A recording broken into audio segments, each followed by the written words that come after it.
We're curious. If you're watching us right now, tell us whether it's right here in Mexico City, in the States, or funny enough, we have a pretty good following in Norway and the Philippines. Welcome in Nordmen and maligayang patating ning ma Pinoy. I don't know if I said that right, but oh well. Let's get to the news of the week because a lot of interesting things have been happening around the world. A major cold front swept through the United States and made its way down to Mexico earlier this week, causing record low temperatures and dumped snow in many localities over northern Mexico, causing widespread power blackouts in more than 23 states, as far down as the state of Mexico, and opened huge safety risks for a lot of people. The government has come under much scrutiny for this, and the story tonight is why this has happened. The situation in Mexico is bad, but in Texas, the situation is at the level of humanitarian crisis, with some reports saying that the Texas power system was within minutes or seconds of total shutdown across the state. People are struggling to stay warm.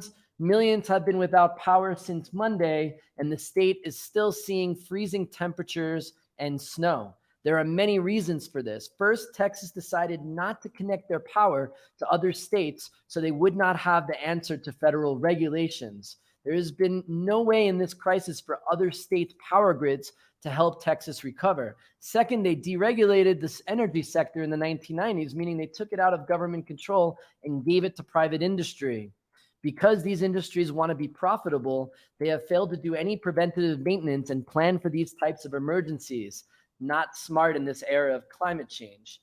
In order to get power back on, the governor announced a full shutdown of natural gas exports to Mexico.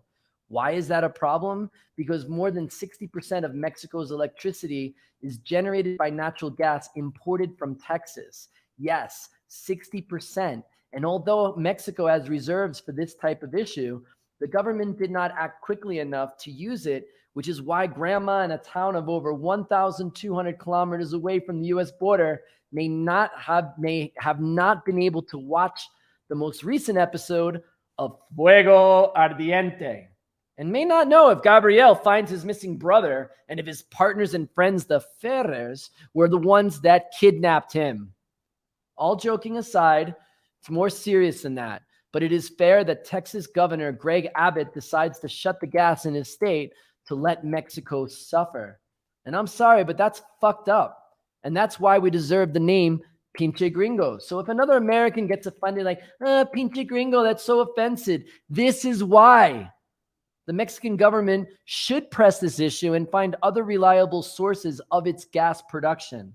In the Rio Grande Valley, it is reported that the Mexican cell towers are functioning while the U.S. towers are out of service. That's right. It seems like Mexico has better infrastructure than Texas right now. And there was big controversy yesterday when pictures surfaced of Texas Senator Ted Cruz leaving the cold weather of Houston and heading to Cancun with his family during the humanitarian crisis. His reasoning, he was offered half-price tickets to Coco Bongo. No, actually he said, and I'm completely honest with you, he said that he was dropping off his kids for vacation and being a really good dad and then planning to come back the next day. We know that is not true. And really, Ted Cruz, I couldn't even get my dad to take me to baseball practice. Come on. I mean, look at your luggage. It was like a blown up beach ball and floaties that made it so big. Yeah, right. You were packing for the weekend. Liar, liar, Bermuda shorts on fire. And of course, this Pinche Gringo is always a hypocrite. He has publicly ridiculed a number of politicians on social media for vacationing during a crisis. Are you kidding me, Ted Cruz? Wake up. Let's move on to Mexican foreign relations. And no, we're not talking about what happens when a preppy university student goes to Europe for the summer and meets her Italian lover, brings him back to Mexico, where he can't understand why you have to be with your family every single Sunday. I'm sure some of you watching may have had a similar experience. What I'm talking about is the announcement by the López Obrador administration to appoint Mexico's education secretary, Montezuma Barragán, to be the ambassador to the United States. He brings a great amount of experience to the role. He has a master's in economics from Cambridge, served as Secretary of the Interior in the 90s, and famously negotiated peace with the Zapatistas as well. Everything looks great. He's legitimate, except for one small thing. Let's go live to Uninformed American to give us her insight on this choice for ambassador. Uninformed American, how are you doing? I'm doing okay, Dan. Doing okay, Danny. But first of all, yeah, I don't understand. What, why don't you like this selection as Barragan being the ambassador? What's up here? well, I mean, the first thing I gotta say is AMLO. First of all, how is that just something to get him on the front of the phone book? And like, come on, what's up with that? But it's the name of the president of the country. I mean, let's be respectful a little bit to that. His True. name. But tell me more about like why you don't like Montezuma Barragan becoming the ambassador to the United States. I just have to say, the last time I heard the name Montezuma, I was on a bachelorette party with my girlfriends, and we were at the Coco Bongo, actually.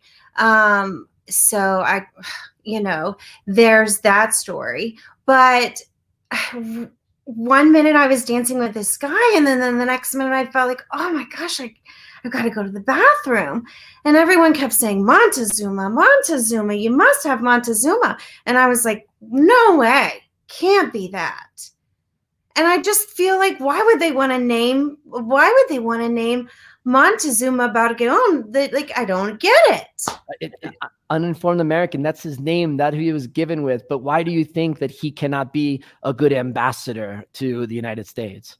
Oh, because I mean, everyone's gonna think about having to go to the bathroom every time they hear his name. Oh, geez. I Uninformed American, thank you so much for joining us on the show today. Pinches gringos, huh? All right. Bye. Bye.